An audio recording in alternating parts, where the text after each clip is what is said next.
अस्सलाम वालेकुम या अली मदद। मां हिन वक़्तु बीठो आहियां दूल्हा दरिया खान पुल ते। ये पुल सिजावल ऐं ठटे खे मिलाए थी। ये पुरानी पुल आहे। ये रस्तो ठटे खां अचे थो। ये गाड़ियूं सिजावल वञनि थियूं। हिन तरफ़ पाणी बिल्कुलु न आहे। तव्हांखे ईअं न ॾिसंदव त रुॻो वारी वारी नज़र ईंदी।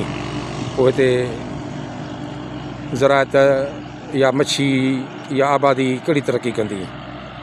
ये ॾिसो, हीअ नई पुल आहे। हिन पुल जो इफ़्तिताह मुंहिंजे ख़्याल में त साईं मुराद अली शाह कयो कंहिं दौर में। हे पाणी ॾिसो आहे, का शइ न आहे। हिन पाणी ते कहिड़ी आबादी थींदी। असांजो दरिया आहिस्ते आहिस्ते वञे थो ख़तमु थींदो। मालिकी आहे कोन। बाक़ी सिंध में रहबरनि जी लांढ लॻी पई आहे। अलाह ख़ैरु कंदो।